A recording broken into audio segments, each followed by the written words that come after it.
وہ فیور کرتے تھے یا اس حد تک آپ کہہ سکتے ہیں کہ ایران نے اس میں گین کیا. اور امریکہ میں اس میں کوئی رائے نہیں ہے دو کہ امریکہ میں بہت پریشر ڈونلڈ ٹرمپ پہ بڑھ گیا پہلے جنگ شروع کرنے کا کہ جنگ کیوں شروع کی. پھر اس کے بعد یہ پریشر بڑھ گیا کہ جب جنگ آپ نے شروع کر ہی دی تھی اور ایک تو آپ نے ایک ایسا ایم او یو سائن کر دیا جس میں آپ نے تو گھٹنے ٹیک دیا, آپ نے تو کچھ حاصل ہی نہیں کیا. ایران نے سب کچھ حاصل کر لیا اور یہ شکست ہوگی. اس طرح کی باتیں بہت زیادہ امریکہ میں ہو رہی تھیں, ابھی بھی ہو رہی ہیں. تو ڈیفینیٹلی ڈونلڈ ٹرمپ کے اوپر ایک پریشر تو تھا کہ آپ نے گین کیا کیا, اپنے وار آبجیکٹیو حاصل نہیں کر سکے. الٹا ایران اسٹرینتھن ہوا اور دنیا میں یہ تاثر ابھرا بائی اینڈ لارج کہ ایران جو ہے وہ اس نے شکست نہیں کھائی, وہ ایک فاتح ہے. وہ کھڑا رہا, اس نے ہمت دکھائی, دلیری دکھائی, ریزیلینس دکھائی. اور یہ جتنے بھی ایم او یو کے پوائنٹ تھے وہ ایرانینز کے ویو پوائنٹ تھے جو کہ جن میں پیش رفت ہوئی. انفارچونیٹلی میں یہ سمجھتا ہوں کہ جب اتنا کچھ آپ نے کر لیا اور آپ کو پتہ بھی ہے کہ امریکہ کے اندر بھی سپوائلر ہے, ڈونلڈ ٹرمپ ایک سیکنڈ تھاٹ دینا بھی چاہتے ہیں, اسرائیل ایک موجود ہے. ایران کی طرف سے وہ جو 2 ہفتے قبل یہ جو 3 جہازوں کو ٹارگٹ بنایا گیا جی وہ ایک ریزن بن گئی. امریکہ کو بہانا چاہیے تھا. میں نے یہ نہیں کہنا چاہ رہا کہ امریکی صدر خود بھی نہیں یہ کرنا چاہ رہے تھے, شاید وہ کرنا چاہ رہے تھے لیکن ان کو ایک بہانا چاہیے تھا. وہ نہیں, وہ انکالڈ فور تھا میرے نزدیک. اس میں ایران کو یہ سوچنا چاہیے تھا کہ جب آپ نے اتنا کچھ گین کیا ہے تو آپ 60 ڈیز کی بات ہے, آپ پیس کو ایک چانس دیں, آپ جا کے جو ٹیکنیکل لیول ٹاکس میں ان چیزوں کو ڈسکس کریں. آپ ورکنگ میکنزم آپ نے ہرمز وہیں پر ڈسکس ہونا تھا نا جی. اگر آپ سمجھتے ہیں کہ آپ نے ہرمز میں ایک جو اگریڈ جو ایک طریقہ کار تھا اس پہ امریکہ نے یا کسی نے خلاف ورزی کی ہے تو اس کا طریقہ یہ تو نہیں ہے کہ آپ اس کو ریٹیلیٹ کر دیں. اب یہ صورتحال جیسے آپ کہہ رہے ہیں کہ ابھی گلف میں جب آپ اٹیک کریں گے, ایرانین اپنی جگہ جسٹیفائڈ ہے کہ امریکن بیسز کو یا امریکن ایسٹس کو اٹیک کرتے ہیں. گلف کنٹری کہتے ہیں ہماری ساورینٹی متاثر ہوتی ہے. لوگ یہ کوشچن کرتے ہیں کہ جو امریکنز ایئر کرافٹ کیریئر ہیں ان پہ اٹیک کیوں نہیں ہوتا, ان پہ میزائل کیوں نہیں فائر ہوتے. آپ ان اڈوں پہ فائر کرتے ہیں اور جہاں پر امریکہ کا بہت زیادہ نقصان ہوتا بھی نہیں ہے. امریکہ نے اپنے زیادہ تر ایسٹ جہاں سے نکال کے سی میں انہوں نے شفٹ کیے ہوئے, وہاں سے وہ اٹیک کر رہے ہیں ایران کے اوپر, میجر جو اچھا. اٹیکس ہو رہے لیکن ہیں. بریگیڈ صاحب جو اور آپ نے بات کی کہ کیریئرز پر اور ان پہ اٹیک, وہ شاید ان کے پاس ایسا دفاعی نظام ہے یا کوئی ایسا معاملہ ہے کہ ایران کے میزائلز کی رینج سے وہ چیزیں باہر ہیں, کیا وجہ ہو سکتی ہے کہ وہاں پر اٹیک نہیں ہوتے؟ اور یہ دیکھیے جہاں تک دفاعی نظام کا ارسلان تعلق ہے وہ تو امریکن بیسز کے اوپر بھی ہے نا. جب قطر پہ, سعودی عربیہ پہ اور بحرین, کویت پہ اب جب امریکن بیسز پہ اٹیک کریں گے تو اس سے ان کو خاطر خواہ نتائج نہیں مل رہے صرف اس کے کہ آپ نے امریکن بیسز پہ اٹیک کر دیا. امریکن نے بھی اپنے پریکاشنری میئرز لیے ہوئے, تو اس کا نقصان یہ ہو رہا ہے کہ پورا گلف اس کی لپیٹ میں آتا چلا جا رہا ہے. ایران ہر کسی سے لڑائی نہیں لے سکتا. ہمارے لیے ڈیفیکلٹ سچویشن پیدا کر دی ہے. ہمارے سعودی عربیہ کے ساتھ ڈیفینس پیکٹ ہے. جب ہوتیز کے ذریعے آپ یمن سے ان پہ اٹیک کریں گے پرابلم بڑھے گی. کل ایران نے شام پہ بھی میزائل داغے ہیں. ابھی اس طریقے سے آپ کیسے چیزوں کو لے کے آئے؟ اور اب جیسے آپ نے فرمایا 8-9 دن سے آپ کے اوپر روزانہ ایریل بمبارڈمنٹ ہو رہی ہے, آپ کا نقصان ہو رہا ہے, آپ کا کمیونیکیشن انفراسٹرکچر مزید تباہ ہو رہا ہے. امریکہ کا کیا اس میں جا رہا ہے سوائے جو کہ اس کے پیسے خرچ ہو رہے ہیں یا اس کا جو ڈیفنس بجٹ اس پہ سٹرین پڑ رہا ہے. ابھی ایران کے پاس اس کا کاؤنٹر کرنے کے لیے سوائے میزائلز کے کچھ بھی نہیں ہے. وہ میزائل کا سٹاک پائل پہلے جتنا نہیں ہے. تو میں یہ سمجھتا ہوں کہ بیٹر سینس پریویل کرنی چاہیے. پاکستان نے جو دوبارہ رینیوڈ کوششیں کی ہیں ان کوششوں کی بنیاد کے اوپر یہ جنگ بند ہونی چاہیے. رائٹ ایران کو بھی بریگیڈ صاحب, 5000 کے بالکل خلاف کوئی سوچنا چاہیے, امریکہ کو بھی سوچنا آپ کا چاہیے. بالکل ایسے پوائنٹ چیزیں آ نہیں گیا. ٹھیک. میں ڈاکٹر صاحب کی جانب بڑھوں گا. ڈاکٹر صاحب, بات تو اب سارے یہی کر رہے ہیں کہ سوچنا چاہیے اس پر, ایران کو بھی ڈیفینیٹلی سوچنا چاہیے. اور خاص طور پر اگر ایران کے پوائنٹ آف ویو سے ہم دیکھیں تو ان کے پاس کیا چارہ ہے کہ وہ اب کیپیسٹی اور سکل سیٹ کو ہم بہت زیادہ نہیں جانتے. شاید ان کو یہ نشانے آسان لگتے ہیں, یہ ٹارگٹس جو بیسز ہیں ان کی میپنگ بہت بہتر انداز میں شاید ان کے پاس ہوگی کمپیئر ٹو سمندر میں کسی چیز کو ٹارگٹ کرنے کے حوالے سے. شاید جہاں پر مضبوط دفاعی نظام ہے یا موبلٹی میں ہے وہ پورا کا پورا بیڑا. پر یہ جو کچھ بھی ہو رہا ہے اس میں ایک عام تاثر یہی ہے کہ شاید بہت سارے ممالک خلاف ہوتے جا رہے ہیں ایران کے, لیکن ایران کیا کرے؟ اگر بمباری ہوتی ہے تو اس کا جواب بھی اس سے دینا ہے. اسٹریٹ آف ہرمز کا ایک ٹول اس کو مل گیا ہے جس کو وہ کسی صورت نہیں کھونا چاہتا, وہاں پر وہ اپنا کنٹرول رکھنا چاہتا ہے. What is the way forward now? اب آگے مسئلہ کا حل کیا ہے؟ یہ سلسلہ ڈاکٹر صاحب آپ کیا سمجھتے ہیں کہ آپ کو یہ فل فلیج دوبارہ سے وار آلریڈی شروع ہو چکی ہے میری نظر میں تو، لیکن کیا مزید آگے بڑھے گی یہ اب جنگ اور مزید شدت آئے گی اس میں؟ شکریہ ارسلان. میں یہ سمجھتا ہوں کہ ایران تو کسی طرح سے ایسکیلیشن چاہتا نہیں، اور یہ بھی میرا خیال یہ ہے، جتنی میری معلومات ہیں، جتنا میں جان پایا ہوں، کہ ڈونلڈ ٹرمپ بھی ایسکیلیشن تو نہیں چاہتا. تو اب سوال یہ ہے کہ اگر ایسکیلیشن نہیں چاہتا تو یہ جنگ کیوں ہو رہی ہے؟ میرے خیال میں اس جنگ کی یہ جو دوسرا راؤنڈ ہے، اس کا سبب اس میمورنڈم آف انڈرسٹینڈنگ میں موجود ہے جس نے ڈونلڈ ٹرمپ جیسی طاقتور شخصیت کو امریکہ میں اس کی پاپولیرٹی کو زیرو تو نہیں کہہ سکتے لیکن کمزور کر دیا.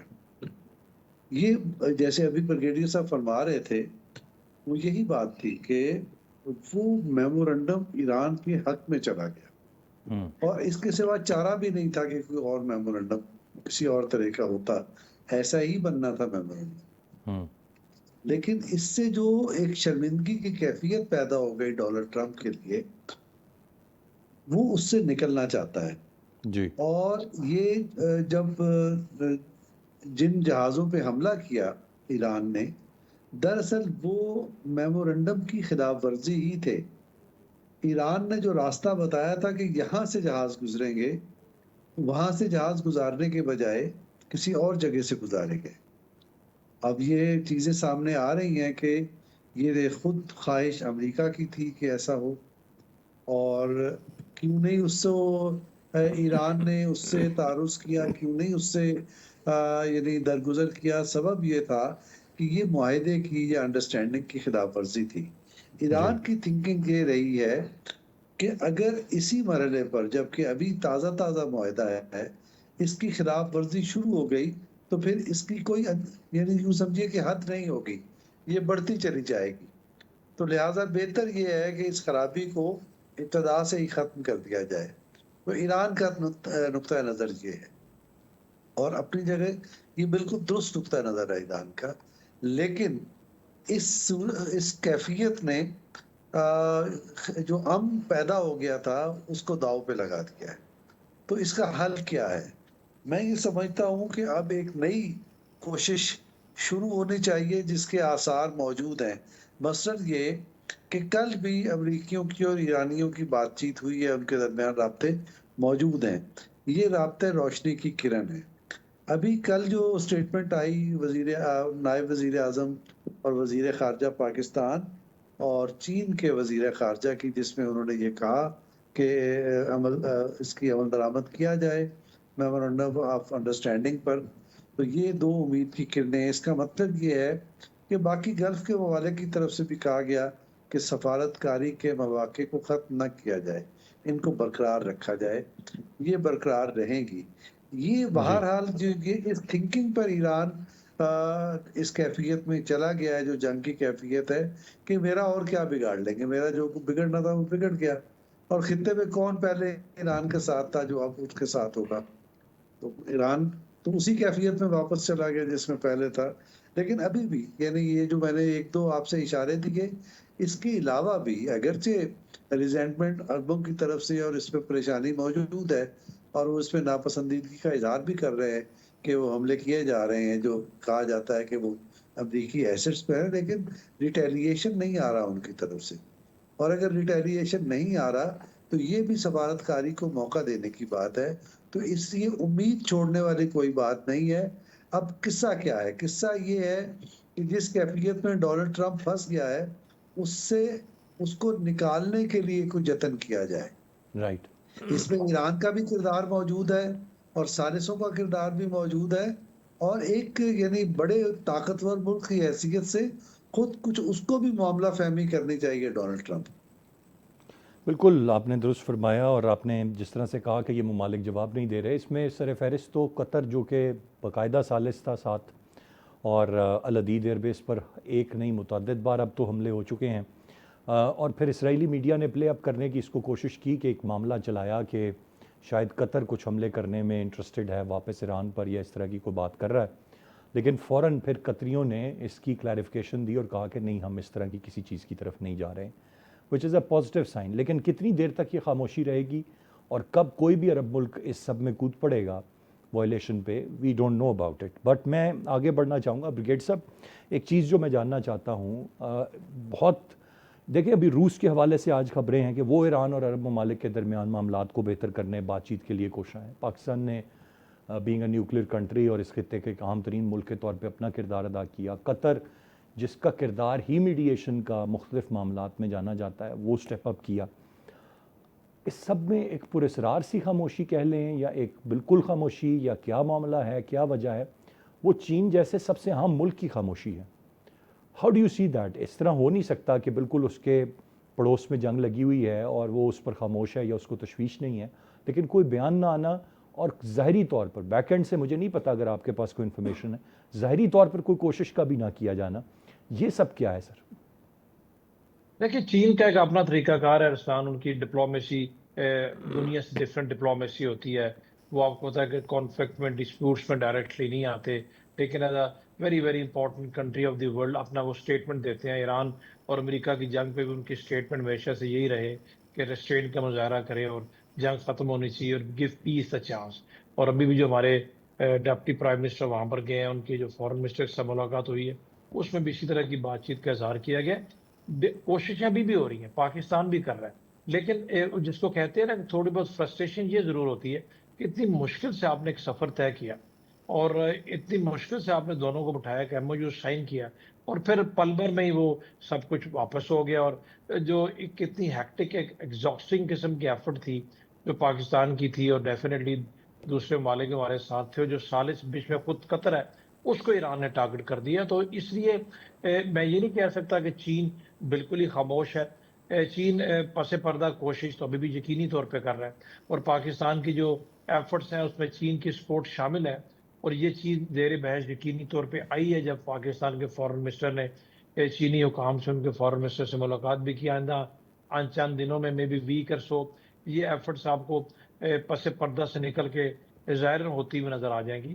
لیکن کمپلیکس ایشو ہے نہیں ذرا، اس میں یہ سوچنے کی ضرورت ہے جو ہم چیزیں پہلے ڈسکس کر رہے ہیں کہ دنیا یہ ایسی جنگ نہیں ہے ارسلان کہ جس میں اگر آپ نے ہرمز بند کر دیا، باب البندر بند کریں گے تو دنیا ہاتھ پہ ہاتھ رکھ کے بیٹھی رہے گی. یہ نہیں، پھر نہیں ہونا.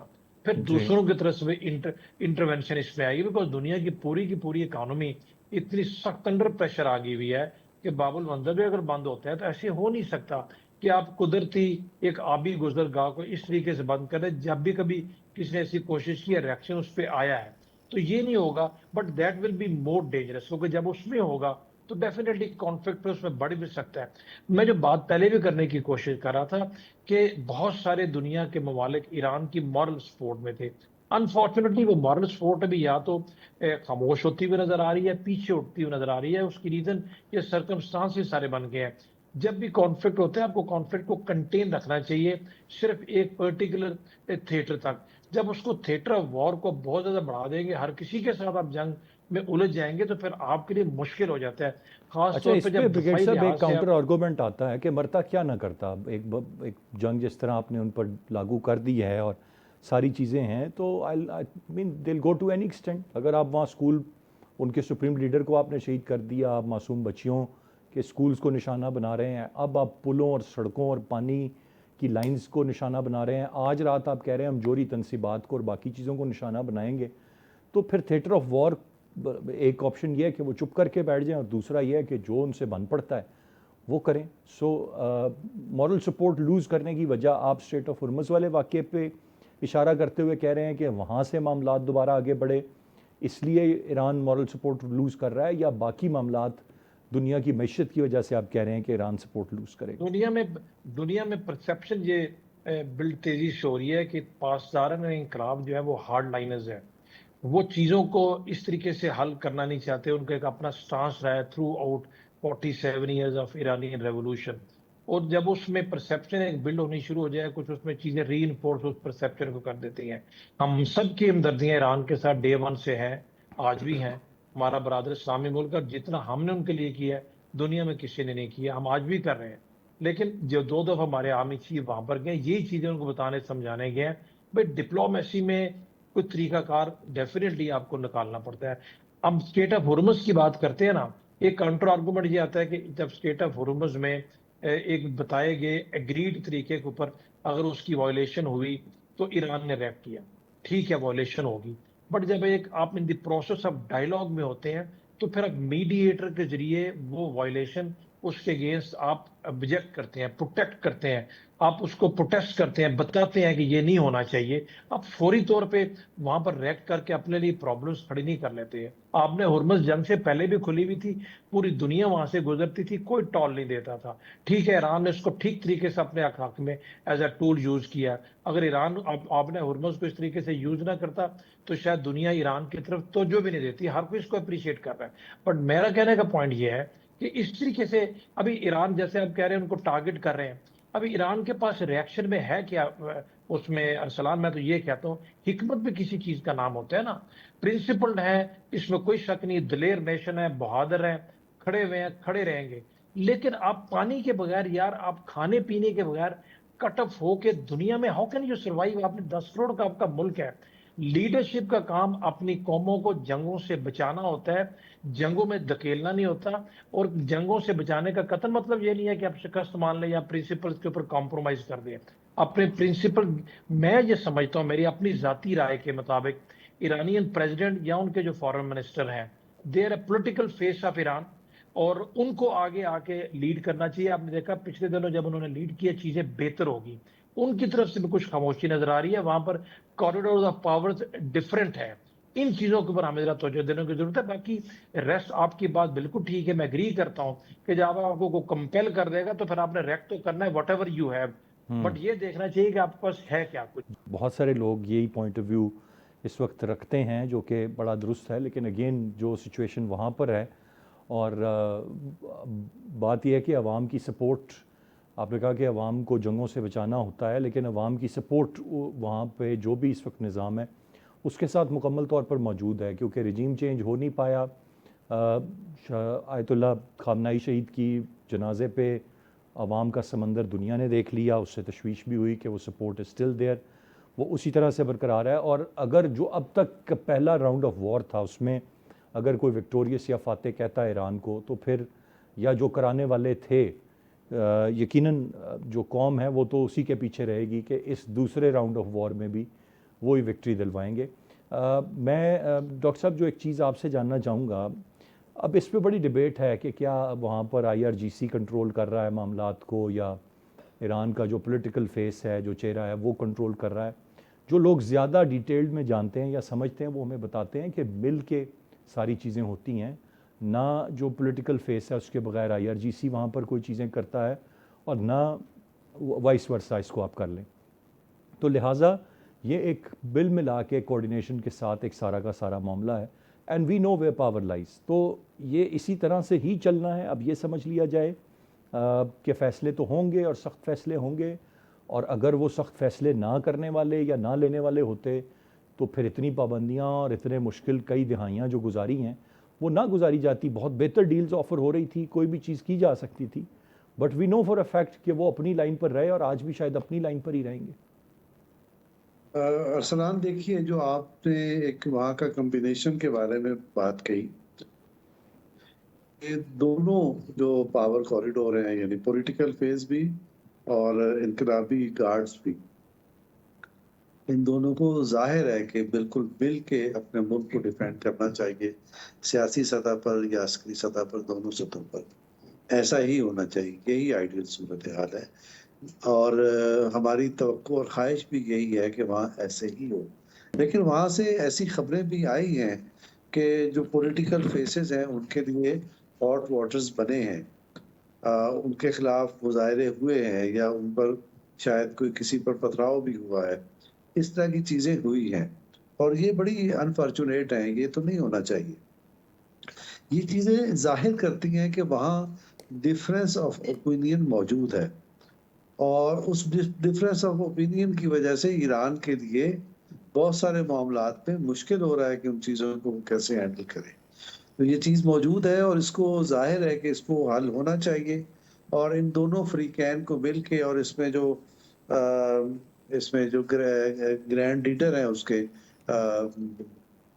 آیت اللہ خامنائی جو ان کے جانشین ہیں سید علی خامنائی کے، ان کو بھی کردار ادا کرنا مجتبیٰ چاہیے. خامنائی صاحب، جی ہاں جی، مجتبیٰ خامنائی کو بھی، اور IRGC اور جو پولیٹیکل وہاں کی کلاس ہے، ان کو مل بیٹھنا چاہیے اور مل بیٹھ کے یہ کام کرنا چاہیے.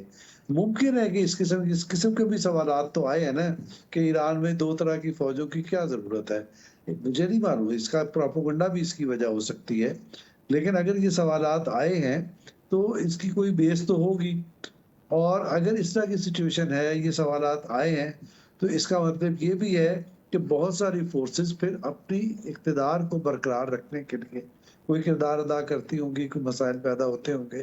تو میں گزارش یہ کہ میں کوئی ایسی خبر آپ کو نہیں دے رہا کہ ان کے درمیان تفریق ہے، ان کے درمیان مسائل ہیں. میں یہ کہہ رہا ہوں کہ ان کے درمیان اگر ہے بھی تو اسے حل ہونا چاہیے، اور یہ کام خود ایران نے کرنا ہے، یہ کسی اور کے کرنے کا کام نہیں ہے. اس وقت جو خبریں آ رہی ہیں وہ پریشان کن ہیں. شاید پل کچھ تباہ ہوئے ہیں، اور ابھی آپ نے بتایا کہ وہ ایٹمی جو وہاں جو ہے فیسلٹیز وہ بھی انڈر اٹیک رات تک آ سکتی ہیں. تو یہ کوئی خوشگوار صورتحال نہیں ہے. ایران کے عوام 47 برس سے 50 برس سے آزمائش کا شکار ہیں، بہت قربانی دی انہیں. جی تو اب یہ وقت آ گیا ہے کہ ایران کی جو قربانیاں ہیں وہ رنگ لائیں، نہ کہ مزید ورس ہو جائیں. لیکن اس وقت جو ایران کر رہا ہے وہ یہ ہے کہ ٹھیک ہے، جو ہونا تھا وہ ہو، پھر جو ہونا ہے تو دیکھی جائے گی پھر کیا ہے. آپ کو یاد ہے، یہ ایک ذرا سا لائٹر نوٹ پہ میں بات کر رہا ہوں کہ امام خمینی کے ہاتھ کی لکیریں ایم مالک نے پڑھی تھیں. وہ پاکستان کے بہت بڑے پامست تھے. انہوں نے یہ کہا تھا کہ امام خمینی کے ہاتھ کی لکیریں اور قائد اعظم کے ہاتھ کی لکیروں میں بڑی حد تک مماثلت ہے. وہ مماثلت یہ بتاتی ہے کہ جس چیز پر جو سٹینڈ لے لیتے ہیں یہ شخصیات، چاہے قائد اعظم جیسی شخصیات ہوں یا امام خمینی جیسی، پھر وہ جب سٹینڈ لے لیتی ہیں تو اس میں کوئی لچک پیدا نہیں ہوتی. یہی غیر لچک رویہ تھا بانی پاکستان قائد اعظم محمد علی جناح کا کہ پاکستان بن گیا، اور یہی بے لچک رویہ تھا امام خمینی کا کہ وہاں یعنی 2500 سالہ بادشاہت جو ہے اس کا خاتمہ ہو گیا. تو کیا وہ جو بے لچک رویہ ہے وہ ٹریول کر کے ٹرکل ڈاؤن ایفیکٹ اس کا ہو رہا ہے اور وہ آج ہمیں دکھائی دے رہا ہے. تو اگر وہ استقامت ہے اپنے موقف میں تو یہ بڑی اچھی بات ہے، اس میں بری بات نہیں ہے. لیکن حکمت جو ہے وہ بھی بہت ضروری ہے. دنیا کو دشمن بنا لینا یا وہ لوگ جو اس آزمائش میں آپ کے ساتھ آ کھڑے ہوئے ہیں ان کو آزمائش میں ڈال دینا، یہ مناسب بات نہیں ہوگی. یہ بات ایران کے سوچنے کی. بالکل جی، آپ نے درست فرمایا. اور اس وقت جو صورتحال ہے وہ ڈیفینیٹلی اچھی نہیں ہے. ہم امید کر سکتے ہیں چیزیں بہتری کی طرف جائیں اور یہ جنگ دوبارہ سے ایک جنگ بندی ہو اس میں اور معاملات معمول کے مطابق آئیں. دونوں رسپیکٹیبل گیسٹ کا بہت شکریہ ادا کرنا چاہوں گا. ناظرین، آج کے پروگرام سے اتنے. احسان خالد کو اجازت دیجیے. اللہ نے کے